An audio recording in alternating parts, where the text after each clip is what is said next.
ॐ सहनाववतु सहनौ भुनक्तु सह वीर्यं करवावहै तेजस्विनावधीतमस्तु मा विद्विषावहै।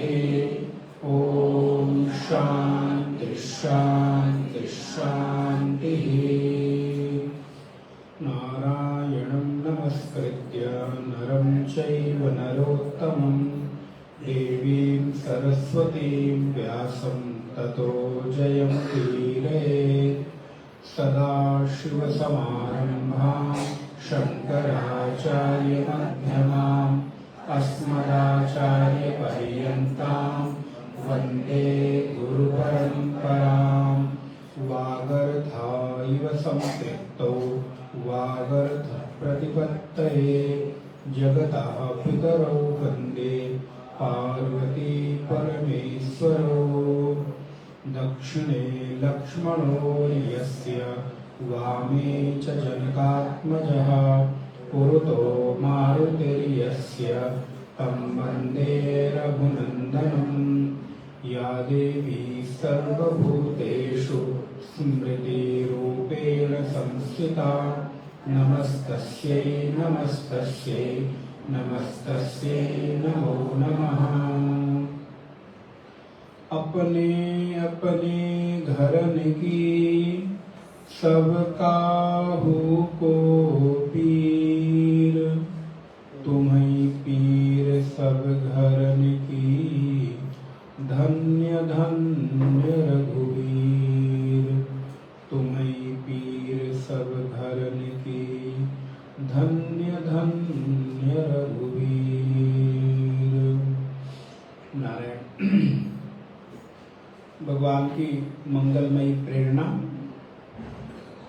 पूज्य गुरुदेव की कृपा से हम लोग श्री धाम अयोध्या में अवध की इस पावन पवित्र भूमि सरयू के तट भगवान श्री राम, लक्ष्मण, भरत, शत्रुघ्न इन चारों भाइयों के इस पावन पवित्र जन्मस्थली में भगवान श्री राम के लीला, नाम, गुण, चरित्र का सुंदर वर्णन जिस प्रकार वाल्मीकि रामायण में हम लोगों को प्राप्त होता है, उसी वाल्मीकि रामायण को आधार बनाकर पूज्यपाद गोस्वामी तुलसीदास जी ने रामचरितमानस का लेखन भगवान श्री राम को अपना आराध्य इष्ट मानकर लेखन प्रारंभ किया।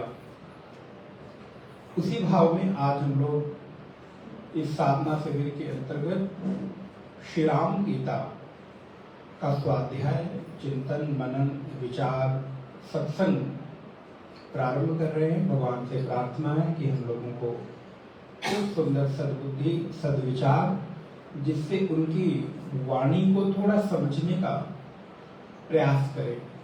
यद्यपि बहुत गंभीर भगवान का चरित्र है, जीव के बस का तो नहीं कि वो उनके चरित्र को समझ सके, तथापि कोशिश तो करते ही है। रामचरितमानस की एक बड़ी सुंदर पंक्ति है। सब जानत प्रभु प्रभुता सोई, तदपि कहे बिनु रहा न कोई। कहते सब जानत प्रभु प्रभुता सोई, तदपि कहे बिनु रहा न कोई। सब भगवान की प्रभुता को जानते हैं, भगवान के स्वरूप को जानते हैं, भगवान के लीला, चरित्र, उनकी संपूर्ण लीलाओं को हम लोग जानते हैं। लेकिन इसके बाद भी जो जितना जानता है वो उतना कहता जरूर है, बिना कहे रहता नहीं है। हम लोग अगर विचार करके देखें तो हम जितने भी लोग यहाँ पर उपस्थित हैं, सारे के सारे लोग ऐसा तो नहीं है कि भगवान के नाम, रूप, लीला, गुण को नहीं जानते हो। सभी लोग जानते हैं। अच्छा, राम कथा कितनी बार सुनी? बोले कई बार सुनी, कई बार भगवान के अलग अलग प्रसंगों का श्रवण किया, लेकिन उसके बाद भी अभी तक सुनते सुनते अघाए, अघाना माने जानते ना, भर जाना, तृप्त हो जाना। थोड़े थोड़े अवधि के शब्द आप लोग परिचित होंगे।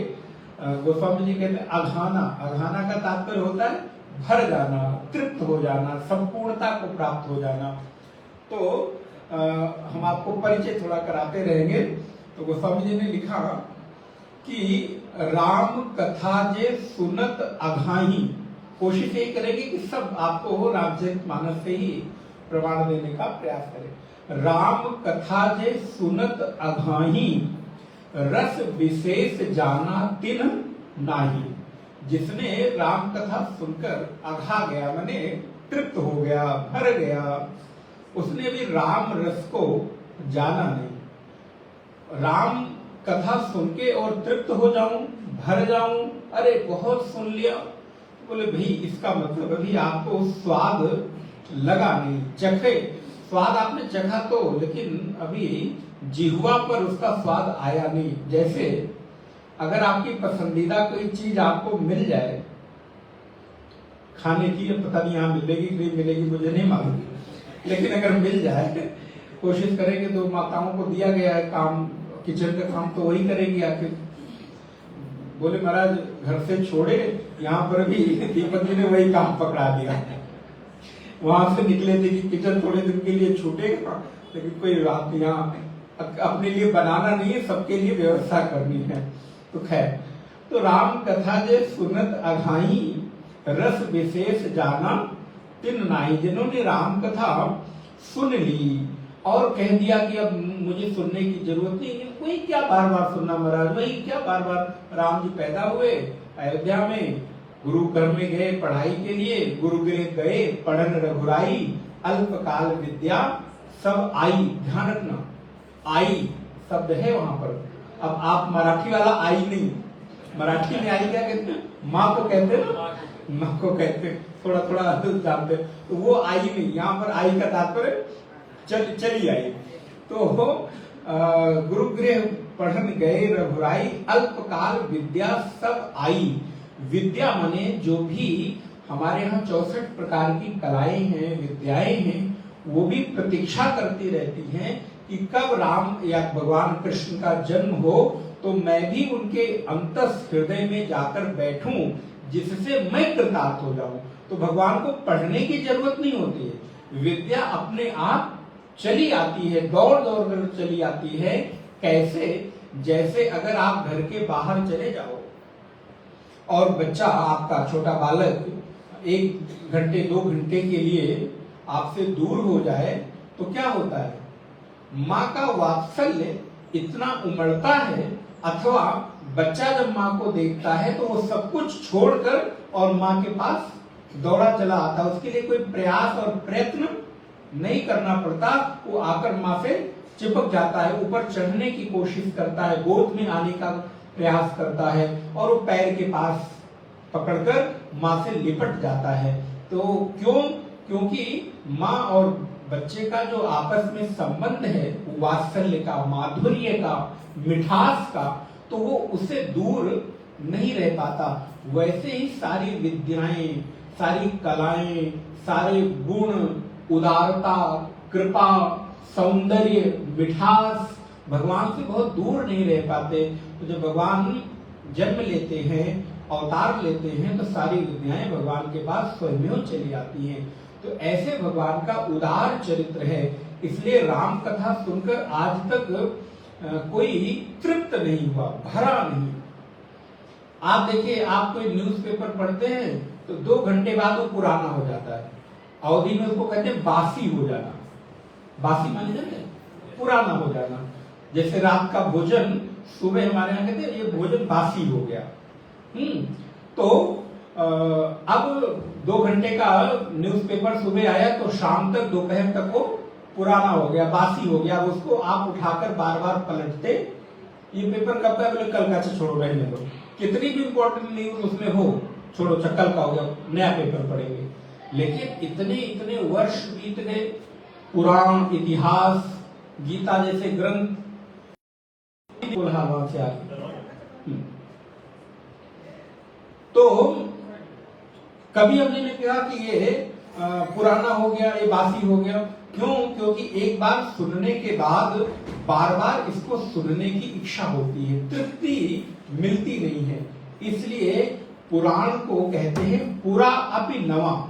जो पुराना होता हुआ भी हमेशा नया बना हो उसी को पुराण कहते हैं।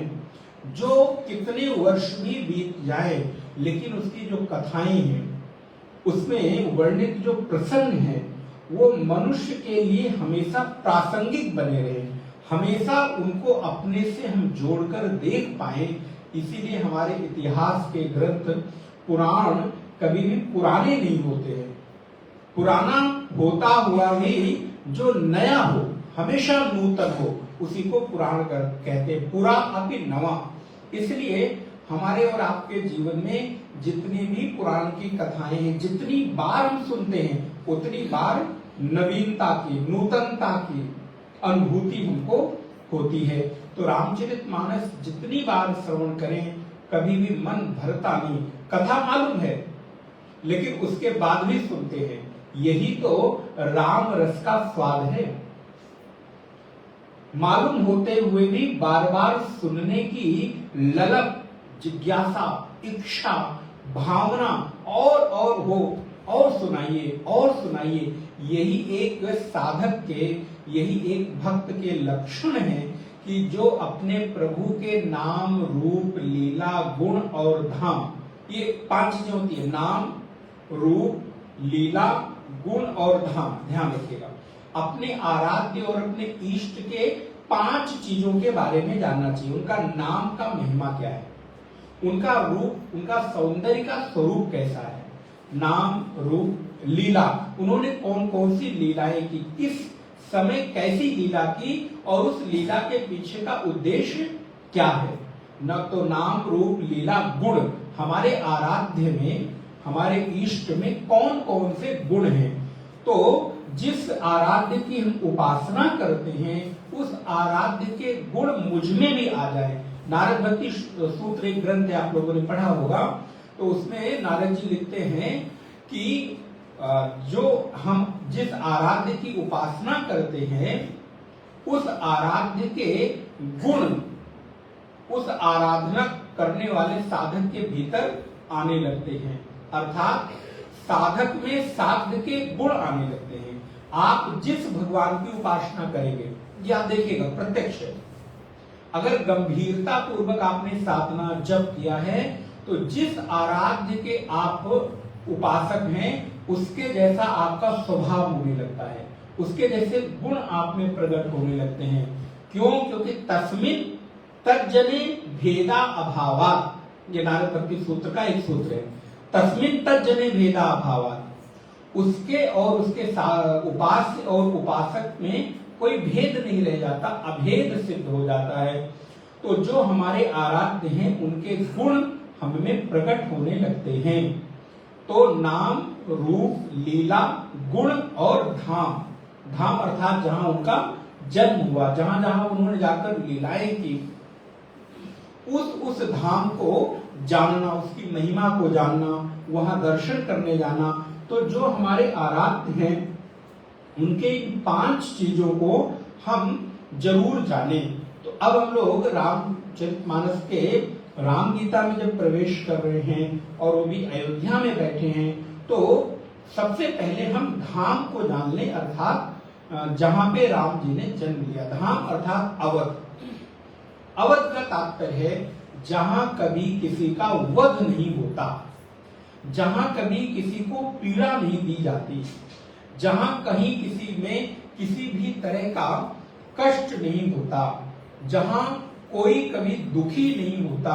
इसीलिए राम राज्य की जो परिकल्पना है वो हमारे यहां की गई। आज देखिए राम जी को आए कितने युग बीत गए। राम जी कब आए? त्रेता युग में आए।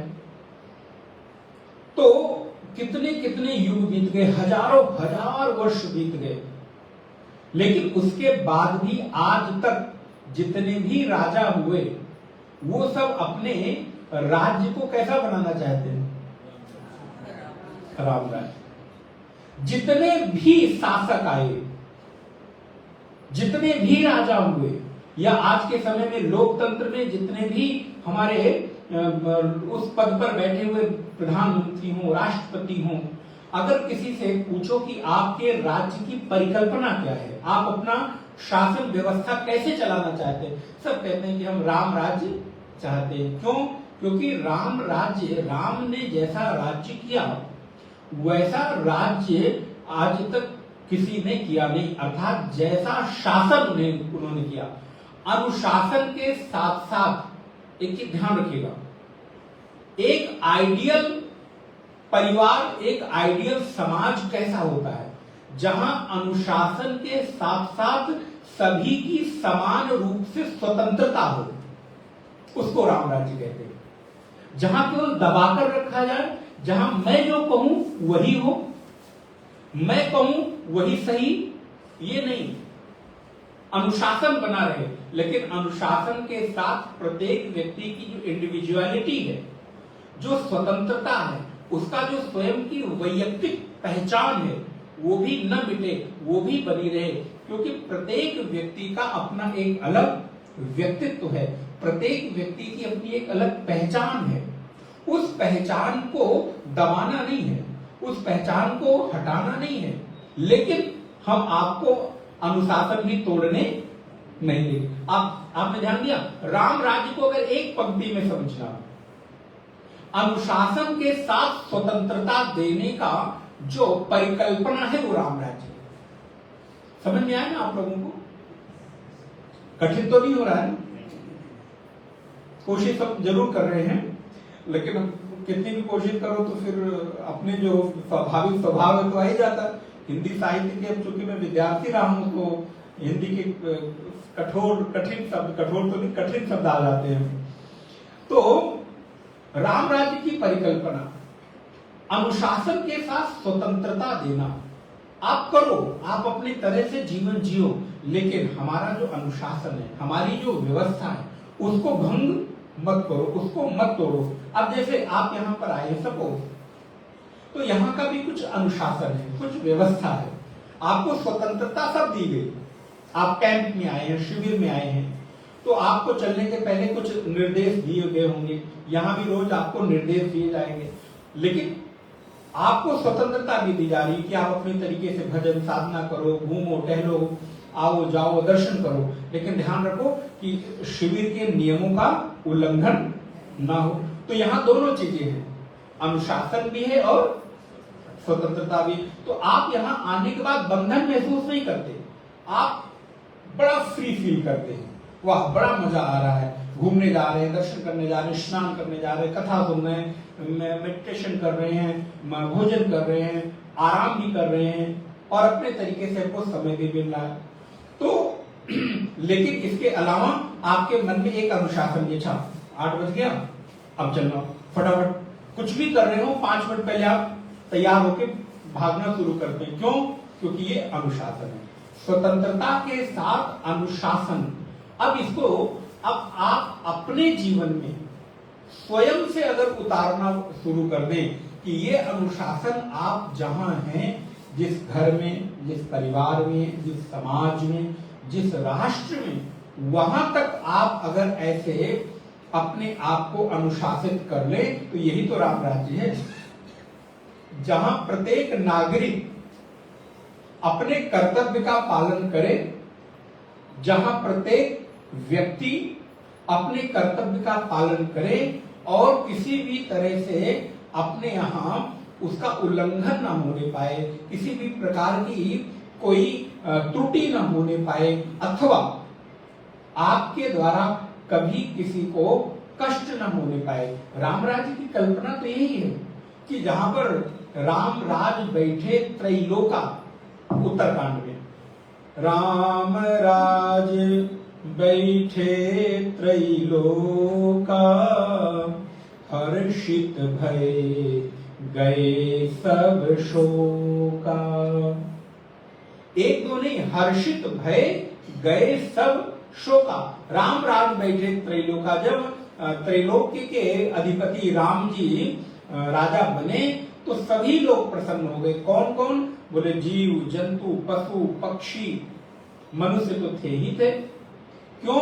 क्योंकि अब हमको यहाँ पर स्वतंत्रता भी मिलेगी और यहाँ पर हमें अनुशासन भी मिलेगा, इसलिए सब प्रसन्न हैं। अब हम लोग राम जी के इस अवध में बैठे हैं तो अयोध्या इसीलिए कही गई जहां पर कभी किसी के स्वतंत्रता को बाधा न पहुंचे, जहां किसी की व्यक्ति को हानि न पहुंचे, दुख न पहुंचे, पीड़ा न हो, कोई दुखी न रहे, ऐसे स्थान को अवध कहते हैं, अयोध्या। जहां कभी युद्ध ना हुआ हो, जहां कभी संघर्ष ना हुआ हो, दो अर्थ है अवध और अयोध्या। जहां कभी युद्ध ना हुआ हो। अब आप कहेंगे ऐसा कैसे? आप 1 मिनट के लिए विचार करके देखिए। राम जी रात को उनको सूचना मिलती है कि आपको महाराज दशरथ प्रातः काल युवराज पद पर बैठाने वाले हैं, अर्थात आपको उत्तराधिकारी बनाने वाले हैं। कल से आप ऑफिशियली अयोध्या के शासन सत्ता को संभालने वाले हैं। कल से आप यहाँ के शासक बन जाएंगे, आप युवराज घोषित हो जाएंगे। ध्यान रखिए, महाराज नहीं युवराज, दोनों में अंतर है। महाराज दशरथ अभी सिंहासन पर बैठे, इसलिए रामचरितमानस बहुत आराम से स्थिरता से एक एक प्रसंग सुनने लायक होता है। महाराज दशरथ अभी सिंहासन पर बैठे हैं। फॉर एग्जाम्पल आपके लिए समझाऊं, आप मान लीजिए कोई कंपनी चलाते हैं, कोई उद्योग व्यापार करते हैं, तो आप अपने बेटे को क्या करते हैं? चलो धीरे धीरे हमारे साथ लगो, सीखो, लेकिन पहले ही दिन उसको आप अपनी कुर्सी, अपनी चेयर नहीं देते। उसकी नजर है, अच्छा इस पे एक दिन मुझे बैठना है, चेयरमैन बनना है, लेकिन उसके पहले आप बगल एक चेयर डलवाते हैं और वहां पर अपने बेटे को या जिसको भी आप तैयार कर रहे हैं, बेटी को वहां रखते हैं और आप धीरे धीरे धीरे धीरे उसको तैयार करते हैं। सबको मालूम है कि आने वाले समय में ये यहाँ के चेयरमैन हैं, ये यहाँ के एमडी हैं, ये यहाँ के मालिक होने वाले हैं। उनको लोग रेस्पेक्ट भी करते हैं, आदर भी देते हैं, लेकिन अगर अभी कोई डिसीजन लेना होता है तो किससे पूछ कर लेते हैं? अगर अथॉरिटी की किसी को साइन करनी हो तो कौन करेगा? होने वाला युवराज, मालिक की जो भी उस चेयर पर बैठे हैं। लेकिन काम कौन देख रहा है? बोले काम सब वो देख रहे हैं, लेकिन अभी अथॉरिटी उनके पास नहीं है। ठीक इसी प्रकार भगवान श्री राम अभी कल युवराज बनेंगे, महाराज नहीं बनेंगे। तो राम जी को रात को सूचना मिली कि महाराज दशरथ आपको युवराज पद पर बैठाने वाले हैं। भगवान श्री राम को कोई प्रसन्नता नहीं हुई और किसी तरह का उनको दुख भी नहीं हुआ, सम रहे। इसी को समत्व कहते हैं गीता में। किसी भी प्राप्त परिस्थिति में न हर्ष को प्राप्त होना, न शोक को प्राप्त होना, ऐसी स्थिति को ही समत्व की स्थिति कहते हैं। भगवान श्री राम आनंदित है और रात अभी बीत रही है। प्रातः काल का सूर्योदय हुआ और सूचना मिली कि राम अब आप युवराज नहीं, अब आप वनवासी हो गए। अब आपको युवराज पद पर बैठने के बाद जो अधिकार मिलता, जो सुख सुविधाएं मिलती, जो शासन सत्ता आपके हाथ में आती, वो तो छोड़ो, वो तो मिलने से दूर रहा। तुमने जो ये वस्त्र, राजसी वस्त्र पहन रखे हैं, इसका भी त्याग कर देना है। तुमने जो ये आभूषण पहन रखे हैं, उन आभूषणों का भी त्याग कर देना है। पैर में खड़ाऊ नहीं, शरीर पर राजसी वेश नहीं, अंग में कोई आभूषण नहीं। अब ऐसे युवराज राम को वनवासी होना है, तपस्वी वेश धारण करना है। राजसी वेश धारण करके, वल्कल वेश, पीतांबर धारण कर, सिर में बाल हैं उनको जटाएं बना देना है। अब सिर के बाल को भी आप अपने तरह से संवार नहीं सकते, इसको भी जटा बना देना है। भगवान श्री राम को कोई प्रभाव नहीं पड़ा, सम है। कल युवराज बनने वाले थे तो भी सम है, आज वनवासी हो गए, तपस्वी वेश धारण करके, राज्य का त्याग करके, और अब ऐसी जगह जाना है जहां न रहने की व्यवस्था, न खाने की व्यवस्था, पैरों में पदत्राण नहीं, पादुका नहीं, अर्थात कोई जूते चप्पल नहीं। ऐसे राजकुमार जो जन्म लेते ही सारी सुख सुविधाओं में पले हों, उसको सडन अपने जीवन में परिवर्तन करना हो तो आप जस्ट इमेजिन करो, कल्पना करके देखो। हम और आप तो अपने कंफर्ट के साथ, अपनी सुख सुविधाओं के साथ एक दिन एक बिस्तर के साथ भी समझौता नहीं कर पाते, और राजकुमार जहां सेवक सेविकाएं, दास दासियां उनकी सेवा में लगी हों, ऐसे राजकुमार को वन में जाना हो तो राम जी से पूछा, आप कुछ बोलते क्यों नहीं, आपकी क्या प्रतिक्रिया है? तो राम जी कहते हैं, हमारे पिता ने जो किया वो मेरे लिए इससे उत्तम और कुछ हो नहीं सकता। मैं अयोध्या की बात कर रहा हूं, अयोध्या माने जहां युद्ध ना हो। भगवान श्री राम ने संघर्ष नहीं किया कि अरे आप तो आज मुझे युवराज बनाने वाले थे और आप ऐसा क्या हो गया। अपनी पत्नी के मोह में, पत्नी के बातों में आकर आप मुझे राज्य से निकाल रहे हैं, मेरा अधिकार है, मैं नहीं जाऊंगा। राम जी ऐसी भी प्रतिक्रिया कर सकते थे, विद्रोह कर सकते थे। आप अपना वचन पूरा करने के लिए हमको कष्ट दे रहे हैं, आप अपनी पत्नी की बात को मानने के लिए मुझे कष्ट दे रहे हैं, मैं नहीं मानने वाला।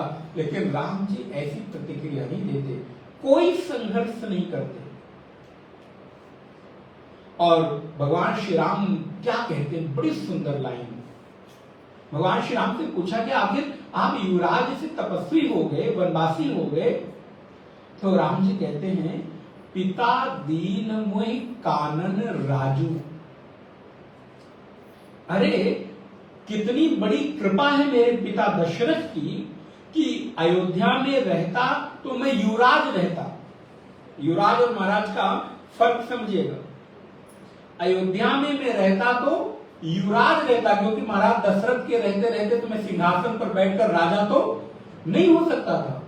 लेकिन मेरे पिता की कृपा करुणा देखो कि उनको लगा कि राम युवराज के नहीं, सीधे महाराज के पद के लायक हैं, इसलिए उन्होंने अपने सामने मुझे पिता दीन मोहि कानन राजू, पिताजी ने मुझे, कानन माने वन, जंगल, अरण्य, पिता ने मुझे जंगल का महाराज बनाकर अयोध्या से अरण्य की यात्रा करने का आदेश दिया है।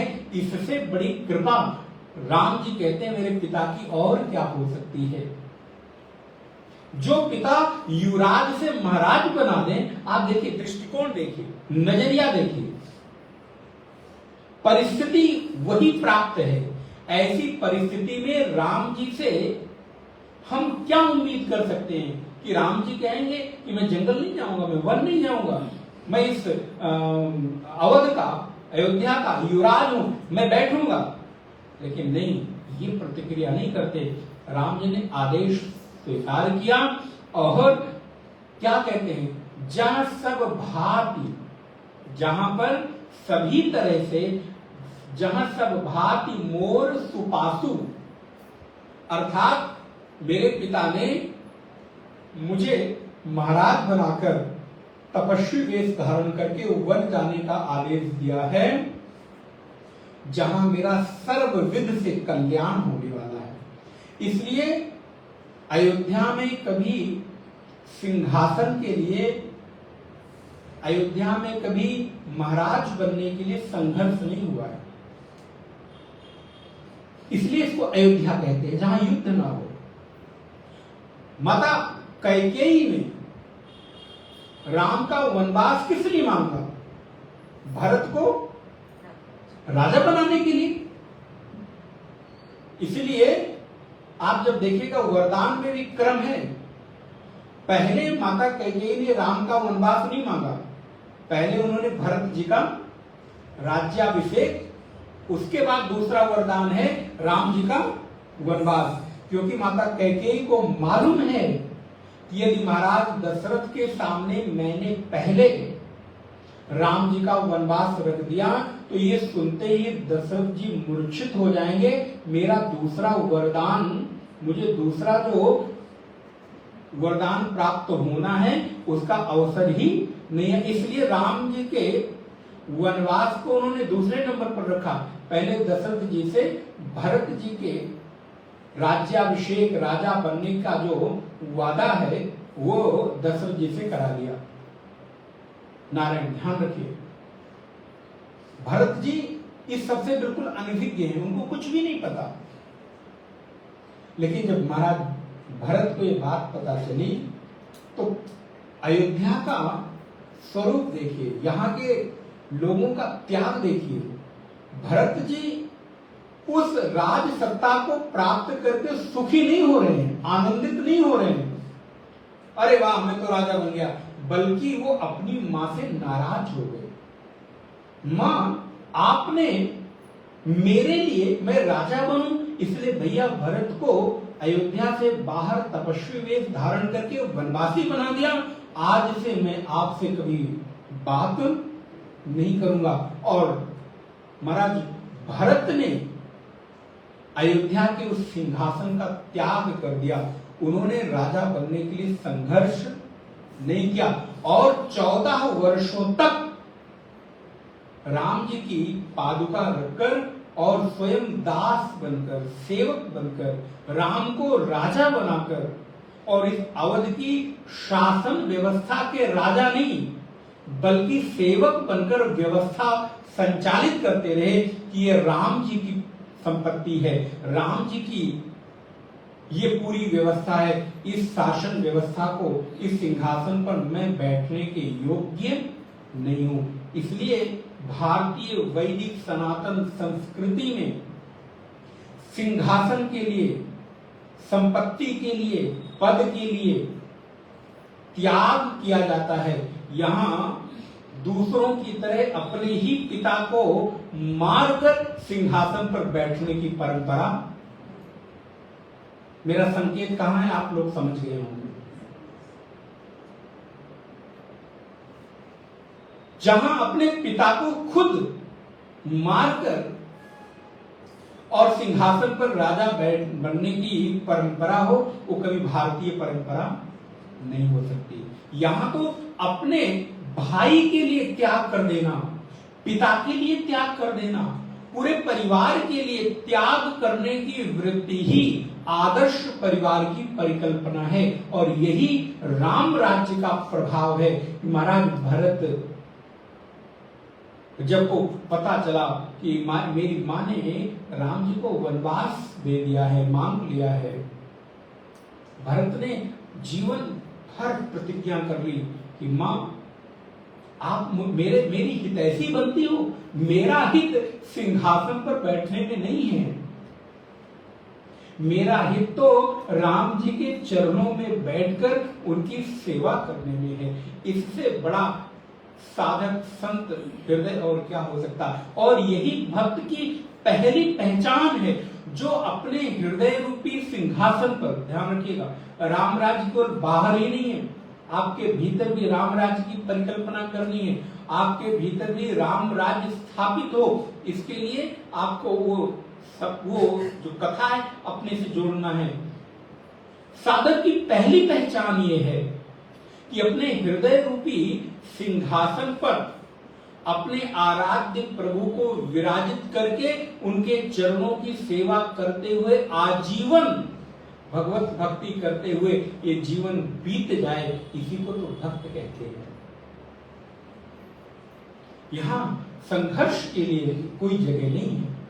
इसलिए राम जी का जो अवध है, राम जी की जो अयोध्या है, ये एक सुंदर आदर्श जीवन की परिकल्पना है, जहां मेरे हृदय में मेरे प्रभु विराजित हों। कि आपका हृदय अवध है। अब आप बाहर के अवध से जरा भीतर वाले अवध की ओर प्रस्थान करिए। बाहर तो आप कल उतर गए, आ गए, अब आपने यहाँ की पृथ्वी को प्रणाम कर लिया, इस भूमि पर आ गए, आपको पुण्य लाभ मिल गया। लेकिन आध्यात्मिक जागृति कैसे होगी? क्योंकि इस पृथ्वी पर तो न जाने कितने लोग आए और चले गए, कितनों के भीतर जागरण हुआ। जागरण तब होगा जब इस अवध को बाहर से भीतर की ओर समेटेंगे, भीतर की ओर ले जाएंगे।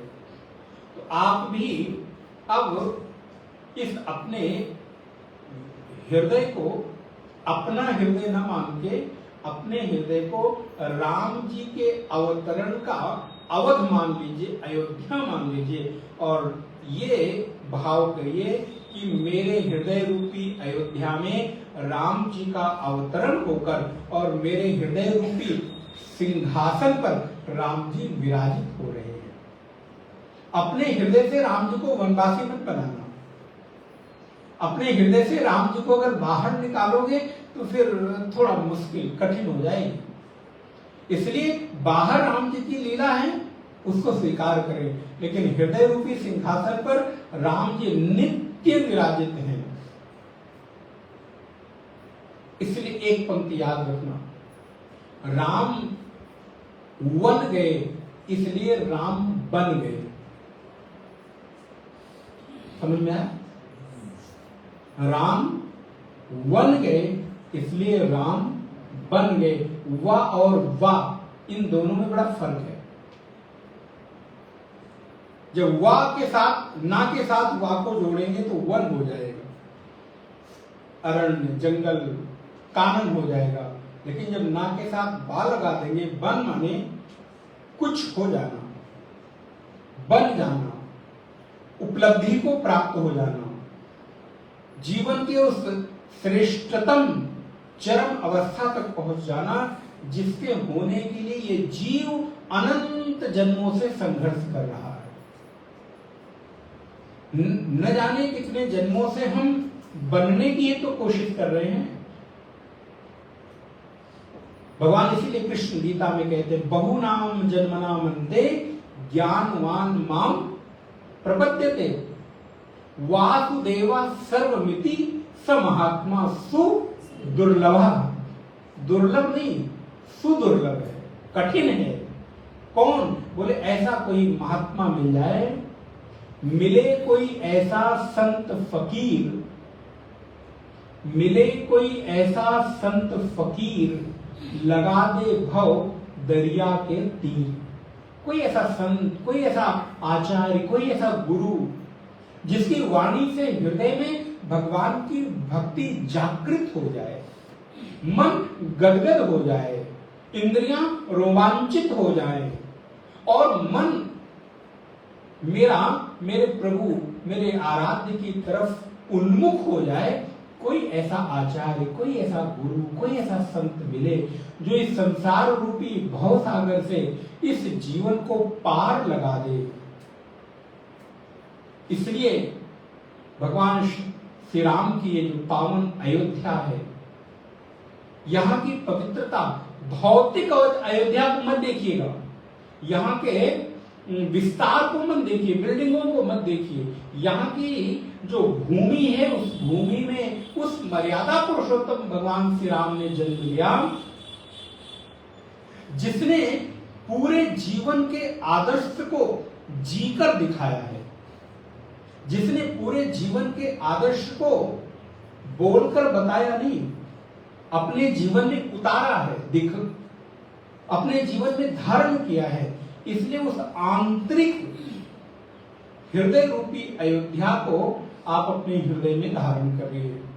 इसलिए भगवान श्री राम का जो चरित्र है वो उदार है। वाल्मीकि रामायण में राम जी का परिचय दिया गया। राम जी कौन है? तो बोले रामो विग्रहवान धर्मा। धर्म को अगर साक्षात चलती फिरती मूर्ति के रूप में देखना है तो किसको देख लो? बोले राम जी को देख लो, तो मानो आपने धर्म को देख लिया। रामो विग्रहवान धर्मा, वाल्मीकि रामायण। राम का प्रत्येक चरित्र, भगवान श्री राम का प्रत्येक जीवन का एक एक लीला मनुष्य के लिए आदर्श है, धारण करने योग्य है, अनुकरण करने योग्य है। अगर वो वन में जाते हैं, उस वन में रहने वाले वनवासियों से, गिरिवासियों से, आदिवासियों से भगवान श्री राम अपने आप को जोड़ते हैं। ये एक मनुष्य जीवन की कितनी श्रेष्ठतम आचरण की व्यवस्था है, जहां पर किसी से किसी का कोई भेद नहीं है। भगवान श्री राम इस आदर्श चरित्र को जीकर दिखाते हैं। इसलिए चलती फिरती धर्म की प्रतिमान मूर्ति अगर कोई है तो वो भगवान श्री राम है। राम जी के प्रत्येक लीला चरित्र में धर्म दिखाई देता है। उनके किसी भी जीवन के आदर्श में अधर्म दिखाई नहीं देता।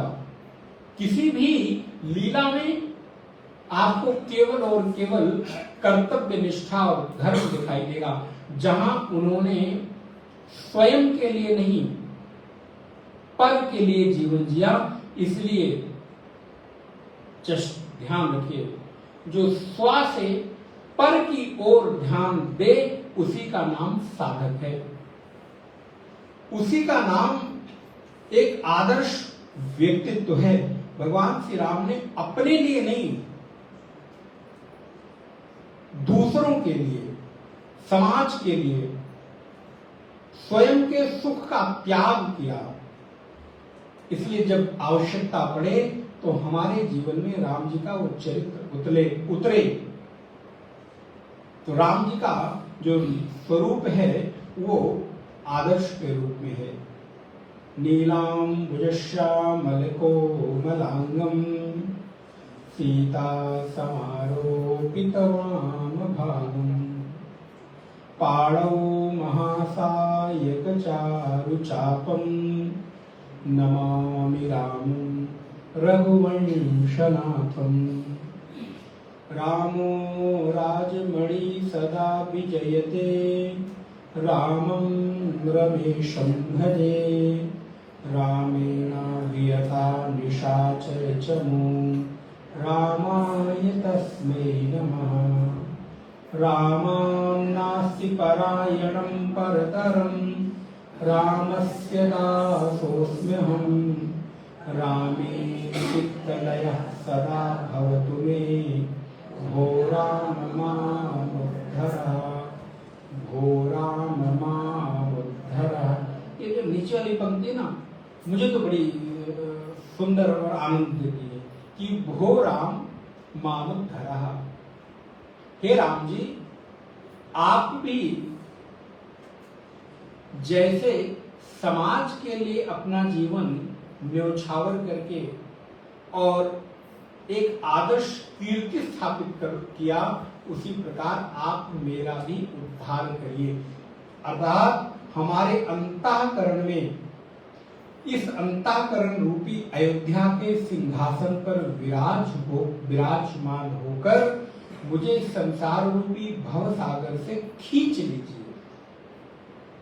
मुझे संसार रूपी भवसागर में मैं डूब रहा हूं और मुझ डूबते हुए जीव को आप अपना हाथ दे दो, जिसको पकड़कर मैं भी बाहर आ जाऊं, मुझे आलंबन मिल जाए। तो एक और बात,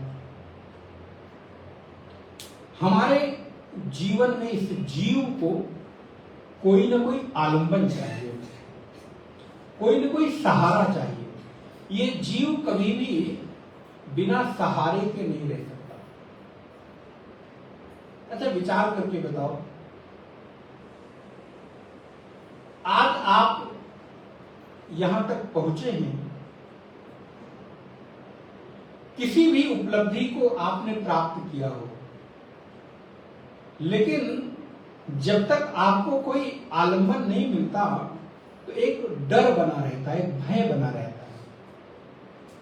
अगर आपके पास आलंबन, सहारा,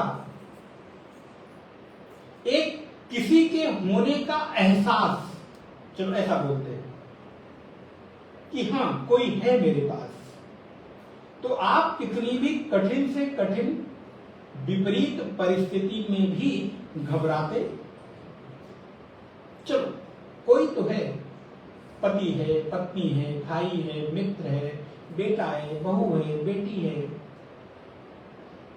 रिश्तेदार है, कोई एक ऐसा व्यक्ति है जिसके होने से आपके जीवन में आलंबन की अनुभूति होती है, पकड़ की अनुभूति होती है। आप कहीं बैठे हो, कहीं चढ़ रहे हो, कहीं आ रहे हो, और अगर आपको कोई पकड़ मिल जाती है, किसी को पकड़ने का आपको बल मिल जाता है, तो कठिन रास्ता भी आपके लिए आसान हो जाता है। आपके घुटने में तकलीफ है, पैर में तकलीफ है, कमर में तकलीफ है, सीढ़ी चढ़नी है, कोई ऊंचाई चढ़नी है, आप अकेले नहीं चढ़ पा रहे थे, लेकिन जैसे ही आपके किसी मित्र ने, किसी सहयोगी ने आपके हाथ में अपना हाथ दिया, तो कठिन दिखने वाला ऊंचा रास्ता भी आपके लिए आसान हो जाता है। यही आसान कर देने का नाम राम है। जीवन के कठिन संघर्ष में जो आपको आसान रास्ता पकड़ा दे, जो आपको आसानी की अनुभूति करा दे, सरलता सहजता की अनुभूति करा दे, उसी का नाम राम है। राम जी का आलिंगन ग्रहण करते ही मेरे पास मेरे राम जी हैं, जब ये अनुभूति होती है। अब राम जी से तात्पर्य आपके कोई भी आराध्य हो, राम जी हो, कृष्ण हो, दुर्गा जी हो, हनुमान जी हो, शिव जी हो, आपके कोई भी आराध्य हो, किसी कोई गुरु हो, जब उनके पकड़ की अनुभूति इस जीव को होती है, तो ये जीव अपने आप को बलवान समझने लगता है, सामर्थ्यवान समझने लगता है, शक्तिवान समझने लगता है। इसलिए राम उस सामर्थ्य का नाम है जो इस साधारण से जीव को भी श्रेष्ठतम उच्चतम अवस्था में पहुंचा देते हैं। इसलिए राम हमारे जीवन के आदर्श नायक हैं। राम जी के विभिन्न रूपों को आप देख सकते हैं। राम को राजा के रूप में देख सकते हैं, राम को मित्र के रूप में देख सकते हैं, राम को सखा के रूप में देख सकते हैं, भगवान श्री राम को आप अपने सहयोगी के रूप में देख सकते हैं। भगवान श्री राम आपके जीवन की उस प्रत्येक मनोभाव की अवस्था में आपको खड़े होकर आलंबन देने का काम करते हैं। लेकिन एक काम करना होगा कि सबसे पहले हाथ तो आपको, कि प्रभु हम आपके हैं, हे नाथ मैं आपका हूं, हे प्रभु मैं आपकी शरणागति में हूं। मैं अवध आ तो गया, अयोध्या आ तो गया, लेकिन क्या चित्त में वो शरणागति बनी? तो यहां शरणागति का भाव धीरे धीरे धीरे धीरे गहरा होता चला जाए, और जब शरणागति का भाव गहरा होता है तो आपके भीतर एक अभयता आने लगती है, निडरता आने लगती है। फिर आपको कठिन से कठिन संघर्ष में भी डर नहीं लगता। जैसे अगर आपके पास धन का आलंबन है, आप सामर्थ्यवान हैं, आपके पास गाड़ी है, बंगला है, नौकर है, सारी चीजें हैं, तो एक बार आपके लिए जीवन थोड़ा सा असर लगता, ठीक है हो जाएगा। लेकिन वहीं अगर कोई अपने जीवन में शाम को रोटी कैसे मिलेगी, इस संघर्ष के साथ जीवन जी रहा है, तो जरा उसके जीवन की कल्पना करके देखो। लेकिन आपके पास चूंकि भौतिक संसाधनों का, बाह्य संसाधनों का, संसार के संघर्षों से बाहर निकलने का एक आलंबन धन है, तो आपके चित्त में एक निडरता, अभयता बनी रहती है। उसी प्रकार अगर एक किसी साधक के हृदय में आध्यात्मिक निडरता की, आध्यात्मिक अभयता की आवश्यकता होगी, तो बाह्य धन की नहीं, भीतर के दैवीय संपत्ति की आवश्यकता होगी, जिसको कृष्ण गीता में कहते हैं अमानित्वम, अदम्भित्वम, अहिंसा, शांति, आर्जवम, आचार्योपासनम, शौचम, स्थैर्यम, आत्म विनिग्रह इत्यादि। इसलिए परमात्मा श्री राम हमारे आंतरिक बल का आलंबन है, आंतरिक शक्ति को देने वाले एक ऐसे आलंबन है जिसकी पकड़ इतनी मजबूत है। मैं तो बार बार इस बात का निवेदन करता हूं कि भक्ति की, शरणागति की डोर अदृश्य है, दिखाई नहीं देती, लेकिन इतनी मजबूत है कि वो शरणागति की डोर में भक्त अपने भगवान को बांध लेता है। भगवान के को भी बांधकर अपने पास, बांधने का तात्पर्य है उसको अपना बना लेता है। और आपकी अनुभूति ये हो कि राम मेरे हैं। राम अयोध्या में जन्म लिए और दर्शन किए चले गए नहीं। अब भैया मैं आया हूं तो मेरे हृदय सिंहासन पर बैठकर अयोध्या से और मुंबई की यात्रा भी आपको करनी है। इसलिए ये जो भाव की पुष्टि होने लगे कि प्रभु मैं अब आपकी शरणागति मैंने स्वीकार की, इसलिए इस आलंबन को धीरे धीरे मजबूती दे, धीरे धीरे इसको और गहरा करें। और जब ये गहरा गहरा होता चला जाता है तो आपके भीतर एक अधिकारित्व तो पैदा होता है, अर्थात आप ये योग्य होते हैं। और इस योग्यता का नाम ही शिष्यत्व है। गीता के दूसरे अध्याय के 7वें श्लोक में अर्जुन अभी तक अधिकारी नहीं था, शिष्य नहीं था, इसलिए भगवान वर्षों वर्ष उसके साथ रहे, खाए पिए सोए, लेकिन उपदेश नहीं किया। लेकिन जब अर्जुन कहता है कार्पण्य दोषोपहत स्वभावः पृच्छामि त्वां धर्म सम्मूढ़ चेता यक्षेयः स्यात् निश्चितं ब्रूहि तन्मे शिष्यस्तेहं शाधिमां त्वां प्रपन्नम्। तो भगवान कहते हैं हाँ, इसलिए पहला जो कदम होगा वो आपका होगा, अर्थात पहली स्वीकृति शिष्य की होती है, तब गुरु शिष्य को स्वीकार करता है। पहला वाक्य आपका होगा। इसलिए जिस भी संवाद को आप देखेंगे वहां पहले शिष्य ने गुरु को अपना आदर्श स्वीकार किया। अर्जुन ने पहले कृष्ण को गुरु माना, तब कृष्ण ने अर्जुन को उपदेश दिया। रामचरितमानस में भगवान श्री राम 4 बार उपदेश देते हैं। मैं धीरे धीरे तरफ बढ़ूं। भगवान श्री राम 4 बार श्री रामचरितमानस में उपदेश देते हैं। पहला उपदेश भगवान श्री राम माता शबरी को देते हैं, नवधा भक्ति के रूप में। आप लोगों ने प्रसंग सुना होगा, प्रथम भगति संतन कर संगा, दूसर रतिमम कथा प्रसंगा इत्यादि। पुनः भगवान श्री राम योग्य लक्ष्मण भैया को शिष्य समझकर उपदेश देते हैं, जो हम लोग देखने जा रहे हैं, जिसका राम गीता नाम है। आवाज आ रही है ना? राम गीता नाम है। और तीसरा उपदेश भगवान श्री राम ने भरत जी के पूछने पर हनुमान जी के भावों को व्यक्त किया भरत जी ने, तो तीसरा उपदेश वहां पर भगवान श्री राम ने भरत जी को दिया है। और चौथा उपदेश भगवान श्री राम ने जब राम राजा बन गए तो अपने पूर्ववासियों को बुलाकर और उपदेश दिया है, उसको पुरजन गीता के नाम से भी हम लोग जानते हैं। तो इस प्रकार भगवान श्री राम के 4 उपदेश रामचरितमानस में मिलते हैं, जिसमें से जो दूसरा उपदेश है राम गीता, जहां पर भगवान श्री राम लक्ष्मण जी के पूछने पर उपदेश देना प्रारंभ करते हैं।